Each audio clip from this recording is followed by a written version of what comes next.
쳐져야 되는 이름인데, 그죠? 네, 우리나라가 크리스찬이 많기 때문에, 기독교 국가이기 때문에 아마 이렇게 되는 것 같아요.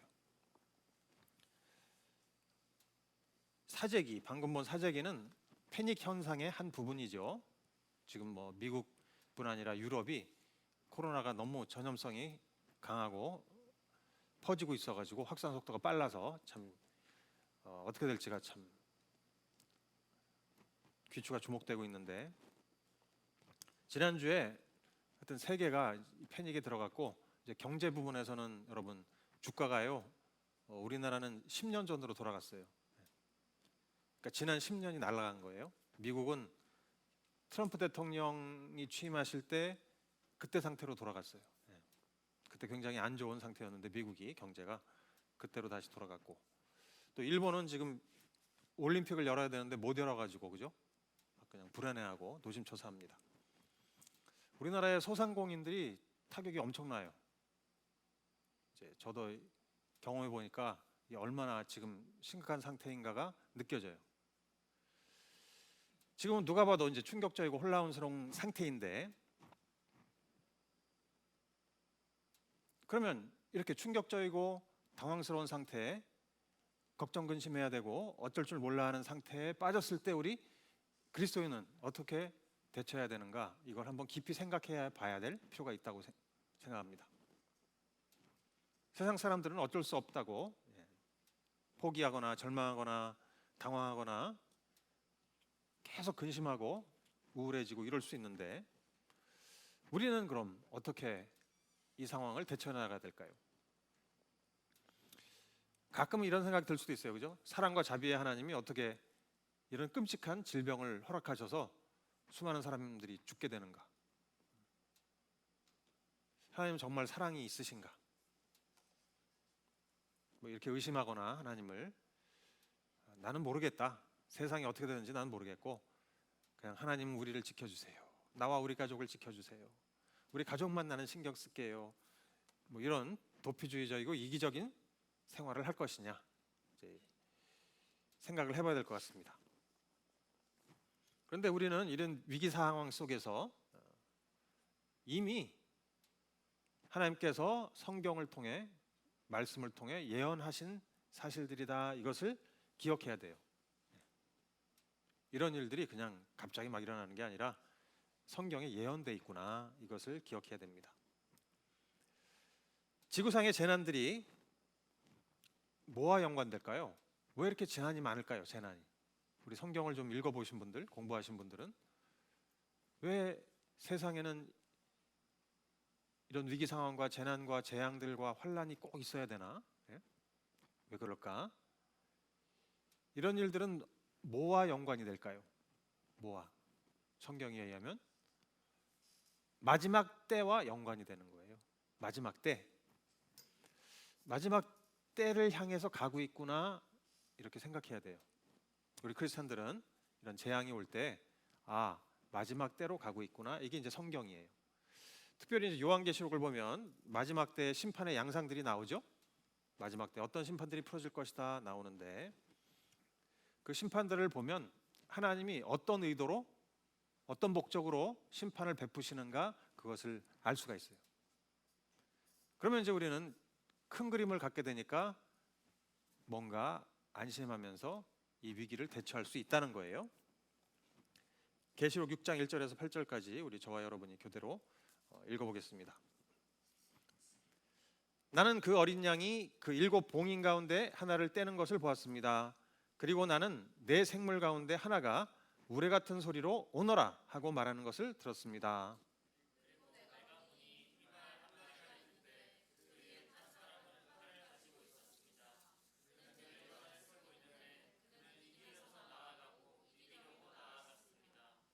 그 어린 양이 둘째 봉이를 뗄 때에 나는 둘째 생물이 오너라 하고 말하는 것을 들었습니다.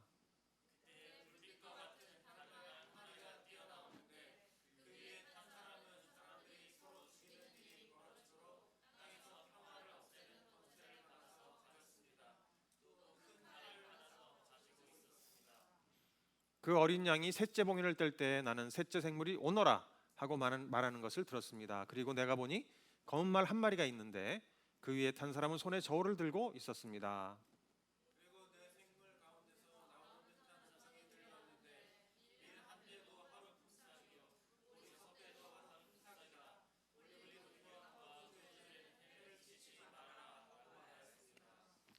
그 어린 양이 넷째 봉인을 뜰 때에 나는 이 넷째 생물이 오너라 하고 말하는 것을 들었습니다. 다 함께. 그리고 내가 보니 처왕색 말 한 마리가 있는데 그 위에 탄 사람의 이름은 사망이고 지옥이 그를 뒤따르고 있었습니다. 그들은 칼과 기근과 죽음과 들짐승으로서 4분의 1에 이르는 땅의 주민들을 멸하는 권세를 받아 가지고 있었습니다. 예. 자, 이 말씀은 이제 마지막 때 심판이 풀어지는데 여러분 제일 먼저 풀어지는 심판이 뭐죠? 세 가지 심판이 크게 임하게 되는데 몰라요? 뭐 세 가지. 방금 읽었잖아요. 봉인. 네. 뭘 기억 안 나요? 네. 인심판 그다음에 인심판 다음에 뭐가 풀어지죠? 대접 심판 그다음에 나팔 심판 이렇게. 처음 들어보는 것 같은 표정들이 좀 그런 게 있어. 예, 얼마 전에 큐티도 한 것 같은데, 그죠? 예, 그러니까 여러분, 자 인심판이 풀어지는 거죠, 이게 처음. 그 마지막 대환란 때 예, 하나님께서 이걸 이제 인심판이라고 하는데 이건 뭐냐면 예수님께서 두루마리를 받으시죠. 그 두루마리는 뭐냐면 세상을 심판하는 계획서예요. 그리고 세상을 다시 새 창조하는 그 모든 계획이 들어있는 심판하고 새 창조하는 계획이 들어있는 그 두루마리를 예수님이 받으셔서 거기에 인이 7개가 있는데 봉인이 7개가 돼 있어요. 그런데 인을 하나씩 뜰 때마다 이제 심판이 풀어지는 거야. 이제 심판 내용을 보면은 흰 말, 붉은 말, 검은 말, 청황색 말 이렇게 나오죠. 이제 표를 보면은 저런 의미가 있어요. 흰 말은 정치적인 위협으로 정복하는 것이고 붉은 말은 전쟁과 피, 사륙, 검은 말은 기근과 경제적인 위기, 청황색 말은 전염병과 질병. 이게 쫙 풀어지는 거예요. 그래서 인구의 얼마가 죽는다고 돼 있죠? 4분의 1. 인구의 4분의 1이 죽는다.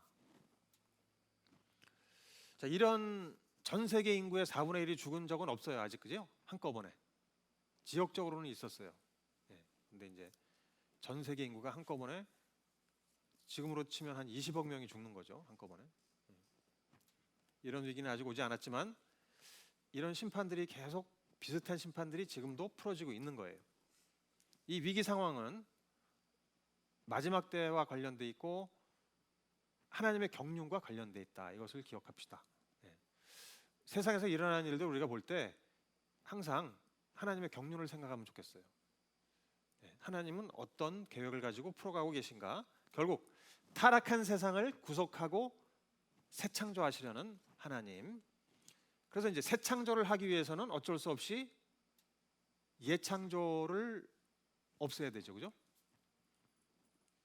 그리고 망가진 것을 없애야 되고 선으로 바꾸기 위해서는 악을 제거해야 되고 하나님을 대적하는 모든 것을 파괴시켜야 새 창조가 일어나죠. 무질서에 질서를 도입하고 그러려면 어쩔 수 없이 심판이 필요한 거예요. 왜냐하면 하나님은 공의의 하나님이니까 그냥 뭐 이런들 어떠하리 저런들 어떠하리가 아니라 잘못된 모든 것들은 바로 잡으시는 공의의 하나님. 그래서 이제 하나님의 경륜 보면 저렇게 새 창조를 향해서 가는데 예수님이 재림하시고 부활하시는 그때 우리가 부활하게 되는 그때 그죠? 그때 반드시 필요한 게 이제 심판이에요. 그러니까 새 창조를 가기 위해서는 심판이 필수 불가결하다 그 말이에요. 여러분 새술은 새부대에 새판은 예판을 엎어야만 새판이 짜지는 거예요. 그래서 세상에 일어나는 많은 재난과 위기들을 이 하나님의 경륜과 심판이라는 큰 그림 안에서 이제 우리는 볼 수 있어야 됩니다. 그 성경 말씀을 통해서 큰 그림을 볼 수 있다면은 이제 하나님이 왜 우리에게 이런 심판을 허락하시나 그 목적을 알 수가 있어요. 하나님의 심판의 목적은 여러 가지가 있겠지만 이제 크게 두 가지로 살펴봅시다. 크게 두 개. 여러분, 하나님의 심판의 목적이 있습니다. 그냥 이게 심판이 주어지는 게 아니라 하나님이 갑자기 기분이 안 좋아지셔가지고 심판 이렇게 하시는 게 아니고 어떤 목적을 가지고 계획을 가지고 이게 풀어지게 돼 있어요. 첫 번째로는 다 같이 한번 읽어보겠습니다. 시작. 예, 하나님은 적그리스도의 세력을 심판하시는 거예요. 적그리스도의 세력.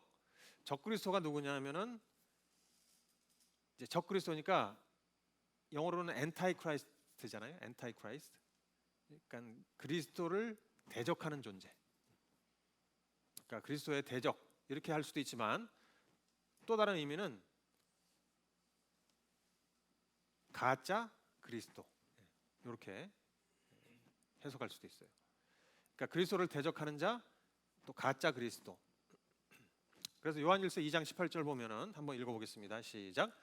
아이들아, 지금은 마지막 때라. 적그리스도가 오리라는 말을 너희가 들은 것과 같이 지금도 많은 적그리스도가 일어났으니 그러므로 우리가 마지막 때인 줄 아노라.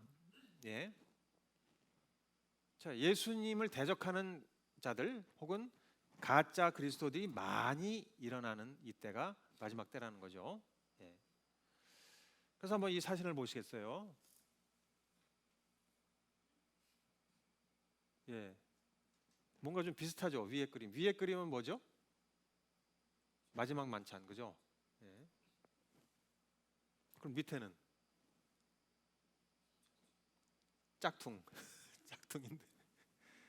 예, 바로 저 가운데 하얀 옷을 입으신 저분이 신천지의 이만희 씨. 예. 그러니까 이제 연출을 한 거죠. 본인이 예수고 옆에 있는 사람들이 12지파의 우두머리랍니다. 자, 그다음에 이 이만희 씨는 어떻게 그럼 탄생했을까? 갑자기 어디서 이렇게 탁 나왔을까? 아니요. 수많은 적그리스도들 중에 한 분인 거예요. 저분이. 저분이라고 하니까 좀 그러네. 보면은 여러분, 이만희 씨가 추종했던 사람, 이만희 씨가 그냥 갑자기 내가 예수다, 재림 예수다 이렇게 나온 게 아니고 누구를 쫓아다녔어 많이. 그러니까 보면은 이제 우리나라에 계보가 있어요. 적그리스도의 계보가. 자, 보면 김백문 씨라고 이스라엘 기도원 대표인데 이분을 통해서 이제 저 사람을 통해서 박태선 또 문선명이 나왔어요. 예. 들어봤어요, 여러분? 박태선, 문선명? 예. 문선명 지금도 문선명 이 통일교가 있죠. 예. 이 박태선 저 사람은 신앙촌이라는 걸 만들어 가지고 예. 아주 큰 이렇게 공동체를 이루어서 살았는데 적그리스도가 사라졌네. 자, 그래서 이 이만희 이 사람이 저 박태선 씨 밑에서 10년을 있었어요. 그리고 그 밑에 유재열이라는 사람하고 3년 반을 또 있었고. 그러면서 이제 내공을 쌓아서 독립해서 차린 거예요. 알겠죠? 네.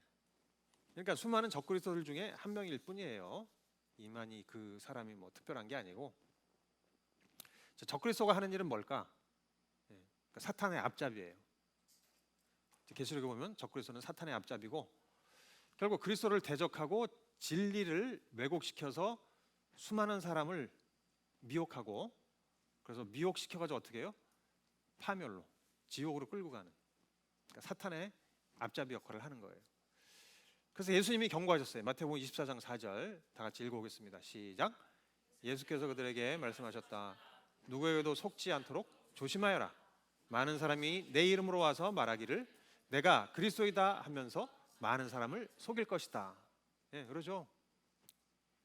자기들이 다 재림 예수라고 한 사람들이에요. 저 사람들이. 뭔 재림 예수가 저렇게 많아? 예.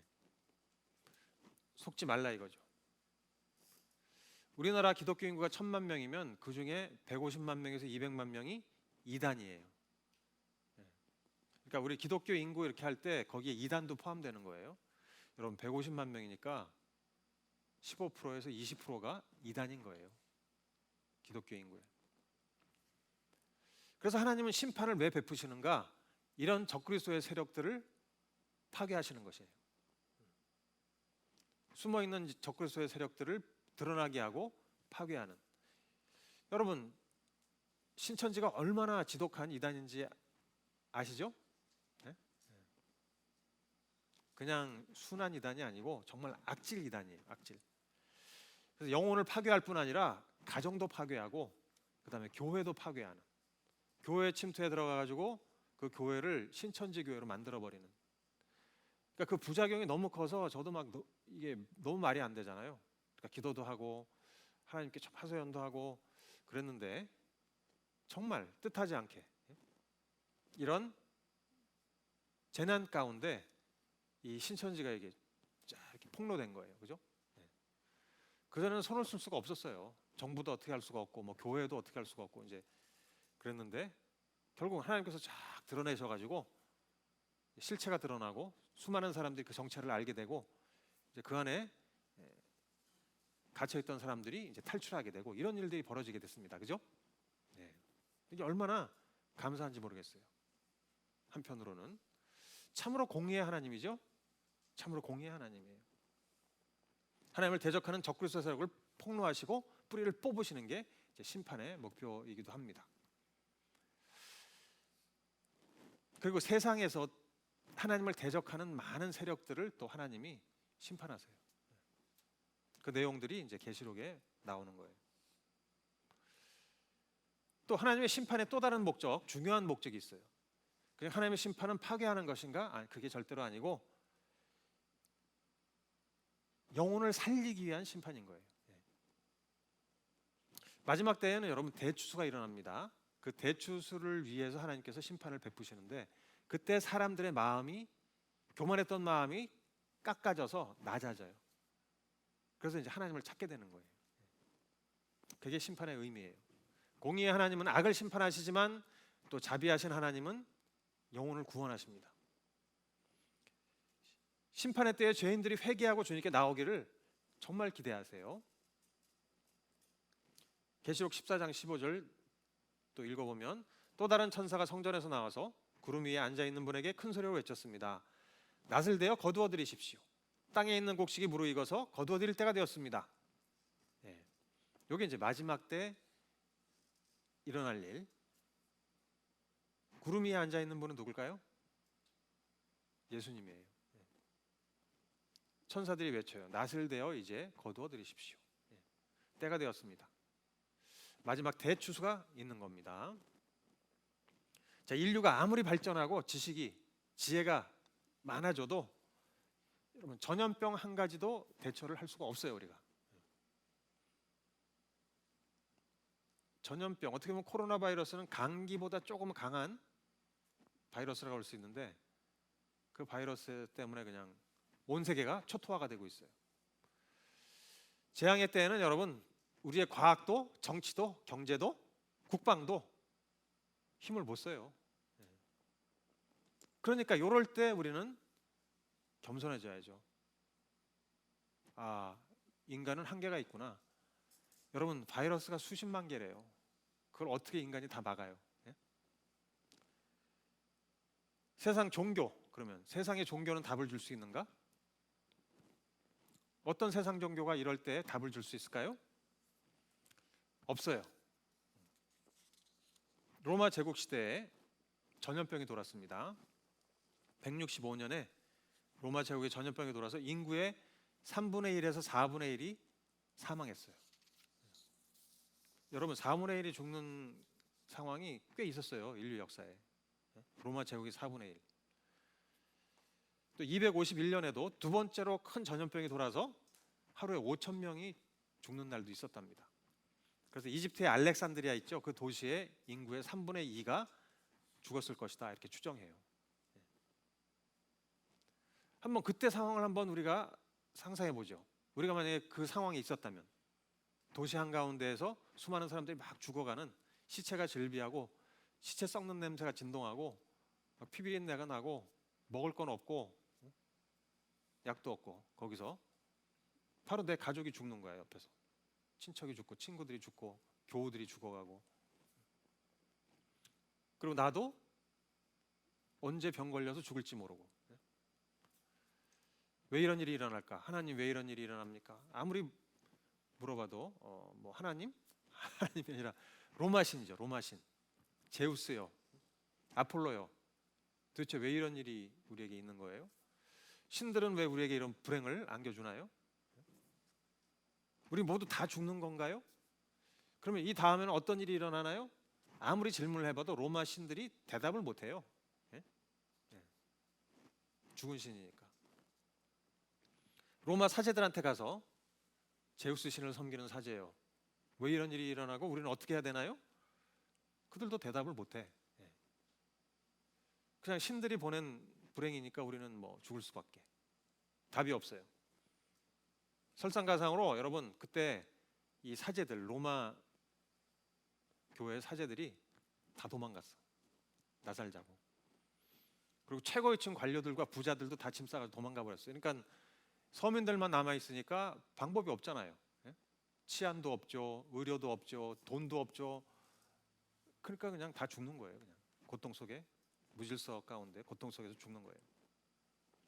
근데 이때 크리스찬들은 답을 갖고 있었던 거예요. 우리 크리스찬들의 답은 뭐예요? 왜 이런 일이 일어난가? 우리는 어떻게 해야 되는가? 그럼 죽으면 어떻게 되는가? 크리스찬들은 이 답이 있는 거죠. 하나님은 지금 인간을 심판하고 계시고 마지막 때를 향해서 가고 계시고 결국 새하늘과 새 땅을 창조하시기 위해서 심판하신데 지금 이때 우리는 하나님께 나와야 된다. 회개해야 된다. 비록 우리가 죽을지라도 지금 이 순간에 회개하고 예수 그리스도를 붙잡으면 우리는 천국에서 다 만나게 된다. 이게 복음인 거예요. 지금 오늘 죽어가는 사람에게 복음이 뭐예요? 예수 그리스도 믿으면 우리는 천국에서 다 만나게 되고 영원히 눈물도 질병도 슬픔도 고통도 없는 곳에서 함께 산다. 이런 복음이 결국은 그 사람들에게 소망이 되는 거야. 그리고 찢어진 마음에 상처받은 마음, 무너진 마음에 치유가 일어나게 되는 거예요. 위로가 임하고. 그래서 기독교는 다른 거예요. 답이 있는 거야. 답이. 자, 그럴 뿐 아니라 우리 크리스찬들은 재난의 때에 엄청난 용기와 사랑이 막 나와요. 사랑, 엄청난 사랑의 능력이 발휘가 돼. 260년에 로마 제국이 큰 전염병이 돌았을 때 하루에 뭐 5천 명이 죽어갈 때 다른 병자들을 지극정성으로 돌보다가 같이 병 걸려서 죽는 크리스찬들이 많았어요. 알렉산드리아, 이집트의 알렉산드리아 주교 디오니시우스가 그 사람들을 이렇게 칭송해서 글을 썼어요. 우리 그리스도인 형제들은 위험을 무릅쓰고 아픈 자를 도맡아 그리스도 안에서 모든 필요를 공급하고 섬겼습니다. 그리고 병자들과 함께 평안과 기쁨 속에 생을 마감했습니다. 그들은 환자로부터 병이 옮아 그 아픔을 자신에게로 끌어와 기꺼이 고통을 감내했습니다. 많은 이들이 다른 이를 간호하고 치유하다가 사망을 자신에게로 옮겨와 대신 죽음을 맞았습니다. 우리 형제들 가운데 가장 뛰어난 사람들이 이런 식으로 목숨을 잃었습니다. 그 중에는 크게 칭찬받는 장로와 집사와 평신도들이 있었습니다. 큰 경건과 강건한 믿음의 결실인 이런 죽음은 어느 뭐로 보나 순교와 다를 바 없었습니다. 그래요.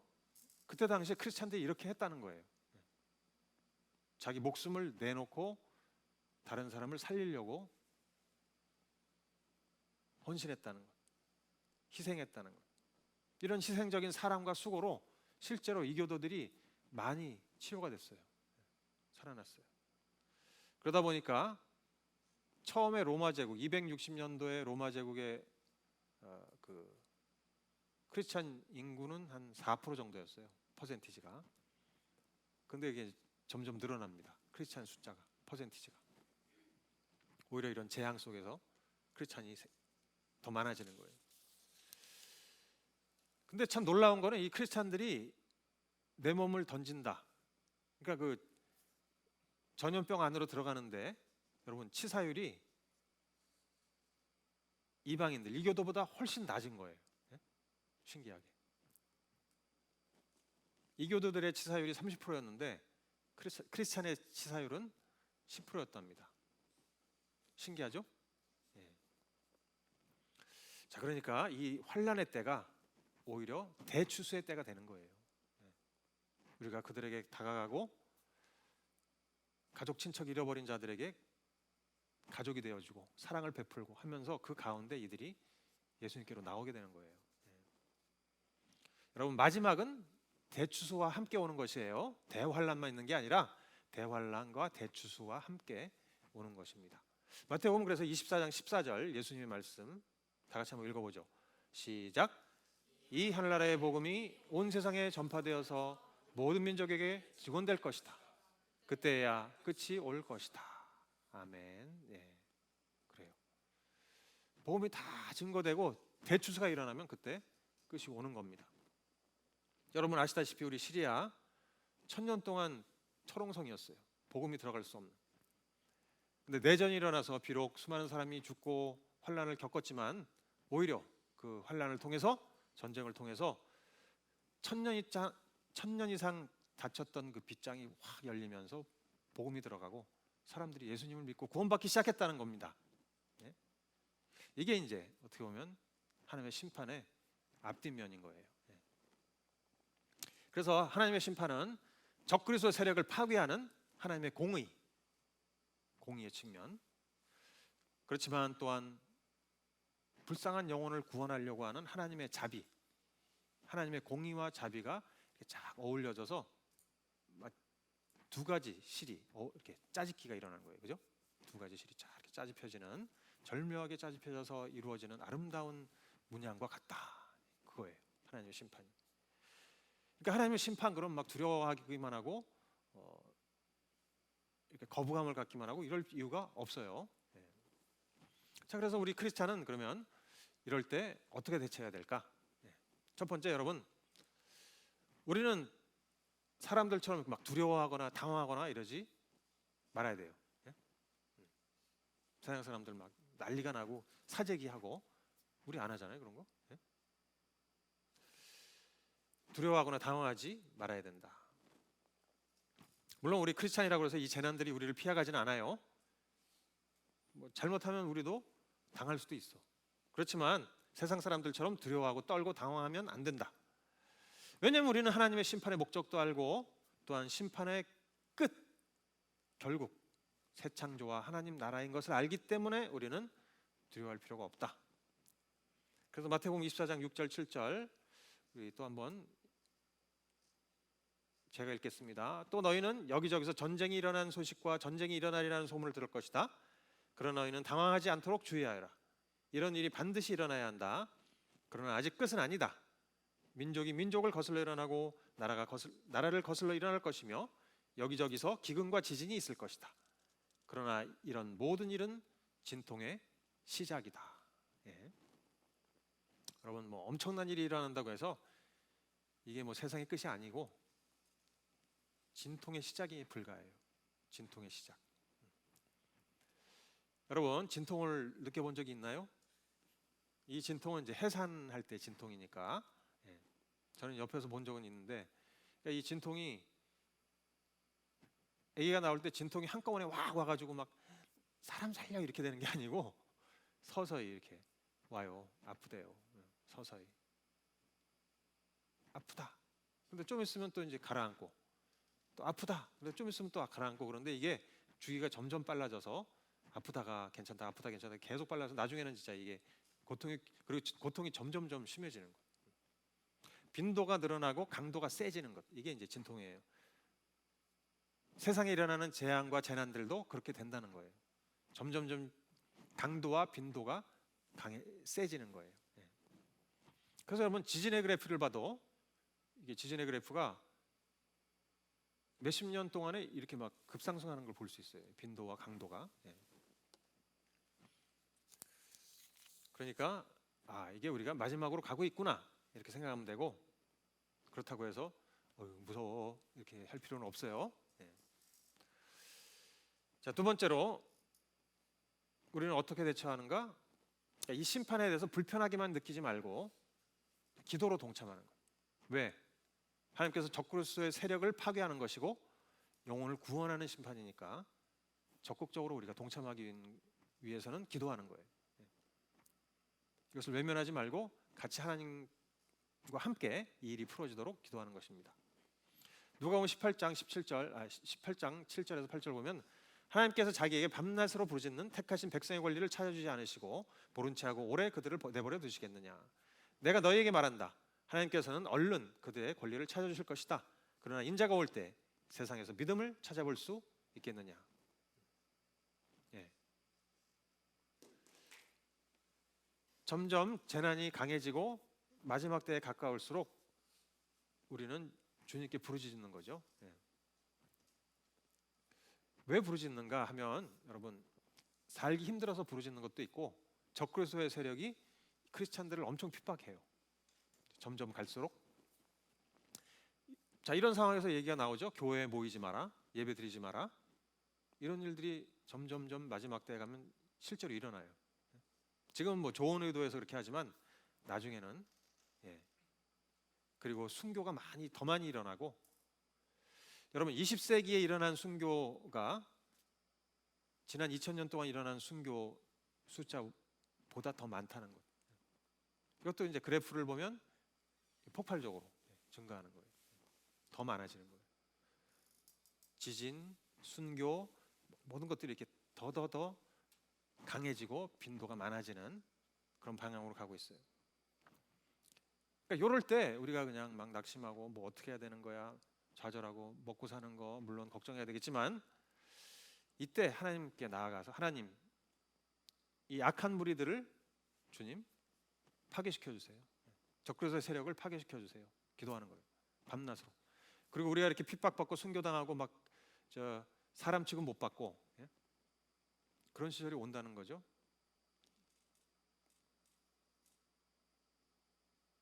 그래요. 666 받지 않으면 먹고 살 수가 없는 시대.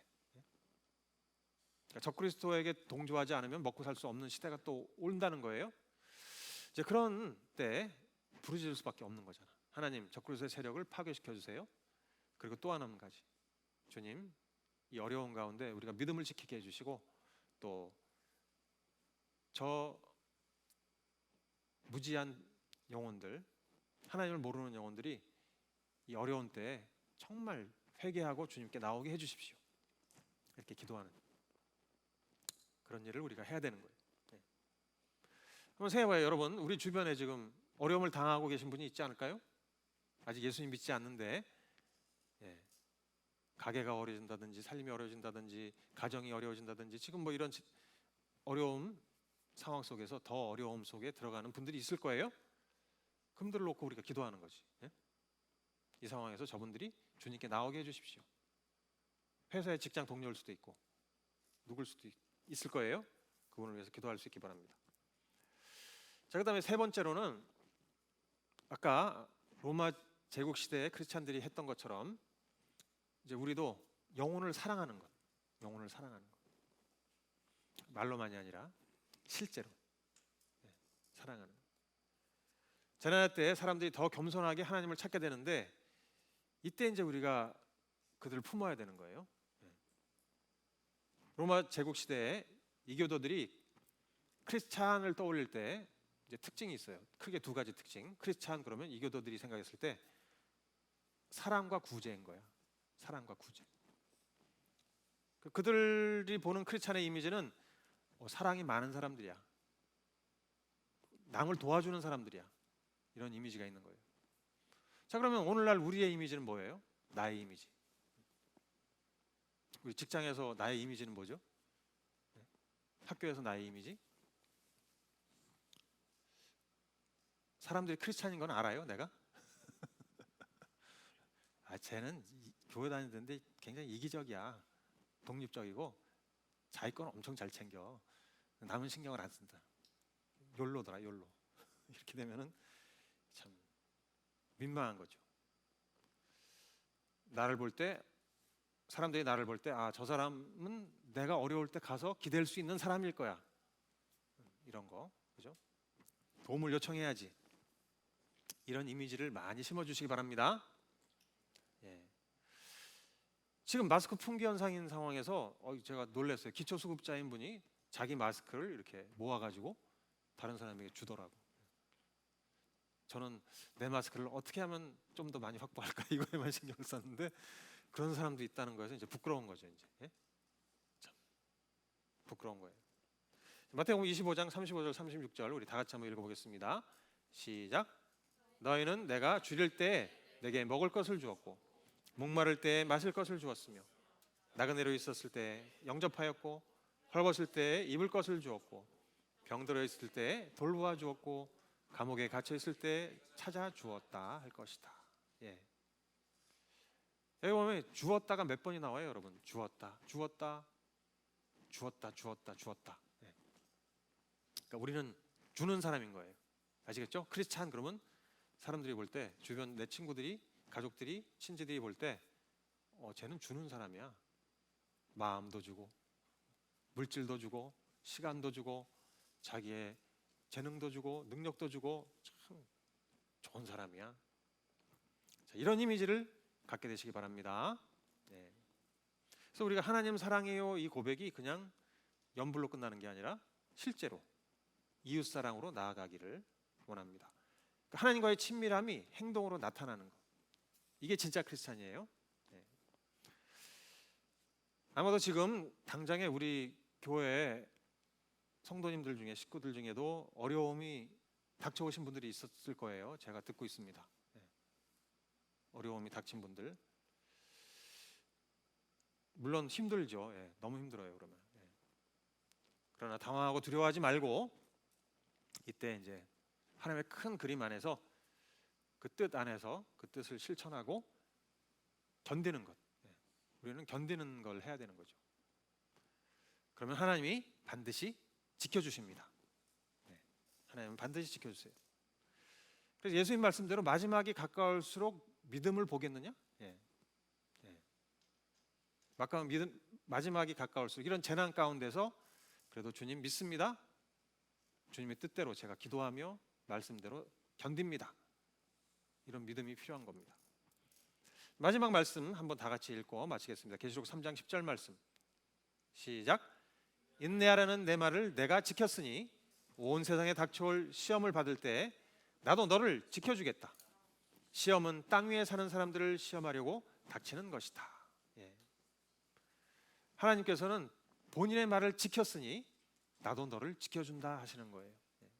여러분 그러므로 이 환난의 때에 끝까지 주님 말씀대로 인내하실 수 있기를 바랍니다. 주님이 지켜주십니다.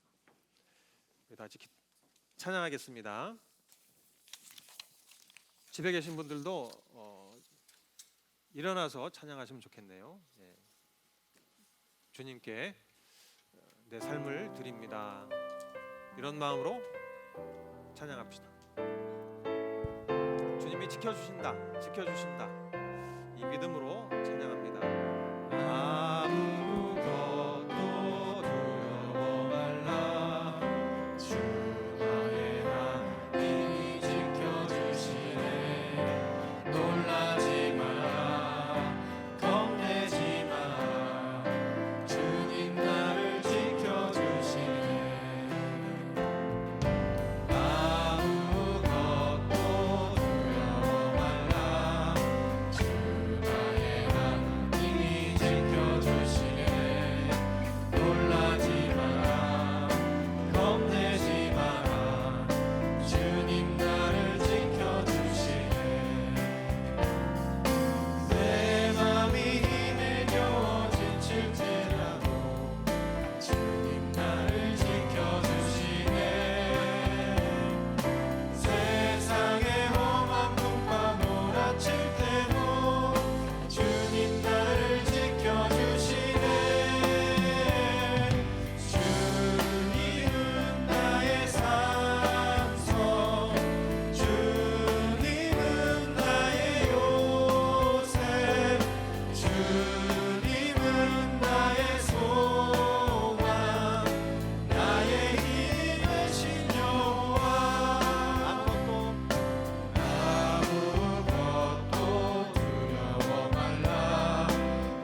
나의 산성이시고 요새이시며 나의 소망이니 주님께 나와서 피합니다.